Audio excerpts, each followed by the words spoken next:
মহান আল্লাহ রাব্বুল আলামিনের অশেষ দয়ায় আমরা সফলভাবে ঘূর্ণিঝড় রিমন মোকাবিলা করতে সক্ষম হয়েছি।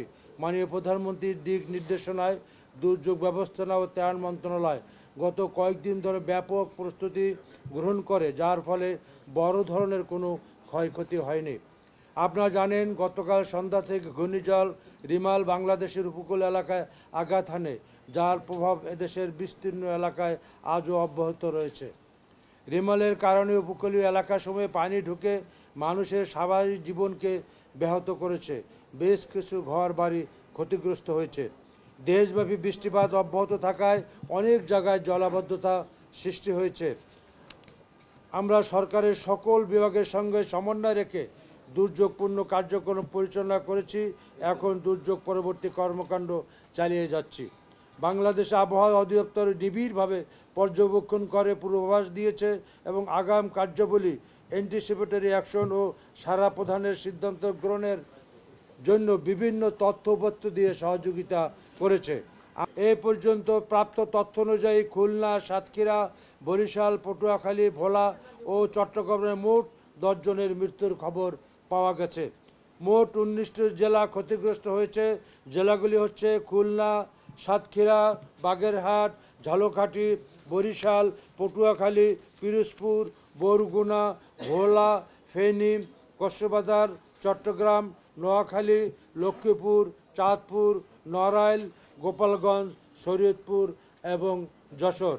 ক্ষতিগ্রস্ত উপজেলার সংখ্যা 160টি এবং ইউনিয়ন ও পৌরসভার সংখ্যা 914টি। ঘূর্ণিঝড়ে ক্ষতিগ্রস্ত মানুষের সংখ্যা 37,58,096 জন। সম্পূর্ণভাবে বিধ্বস্ত হয়েছে 35,483টি ঘরবাড়ি এবং আংশিকভাবে বিধ্বস্ত হয়েছে 1,14,992টি ঘরবাড়ি। ঘূর্ণিঝড় সতর্কবার্তার প্রেক্ষিতে উপকূলীয় এলাকাসমূহে 9,424টি আশ্রয়কেন্দ্র খোলা হয়েছে। এসব আশ্রয়কেন্দ্র ও স্থানীয় শিক্ষা প্রতিষ্ঠানে 8 লাখেরও বেশি লোক আশ্রয় নিয়েছে। গরু, মহিষ, ছাগল, ভেড়াসহ আশ্রিত পশুর সংখ্যা 52,246টি। দুর্গত লোকজনকে চিকিৎসা দিতে মোট 1,471টি মেডিকেল টিম গঠন করা হয়েছে, যার মধ্যে চালু আছে 1,400 টিম। দুর্যোগ কবলিত মানুষের সাহায্যে আমরা ইতিমধ্যে কার্যক্রম শুরু করেছি। ইতিমধ্যে ক্ষতিগ্রস্তদের অনুকূলে 6,85,00,000 টাকা প্রদান করা হয়েছে। আমাদের যেহেতু দুর্যোগ এখনও অব্যাহত আছে, ইতিমধ্যে আবহাওয়া বিভাগের মাধ্যমে আপনারা শুনেছেন যে আগামীকালকেও আমাদের ঝড় বৃষ্টি হবে এবং এখনও উপকূলীয় এলাকায় বাতাস বইছে এবং অনেক জায়গায় জলাবদ্ধতা আছে। বিভিন্ন রাস্তাঘাট এখনও বিভিন্ন জায়গায় গাছপালায় প্রতিবন্ধকতা সৃষ্টি হয়েছে। আমাদের সেনাবাহিনী, ফায়ার সার্ভিস, স্বেচ্ছাসেবকরা দিন রাত্রে কাজ করতেছে রাস্তাঘাট পরিষ্কার করার জন্য।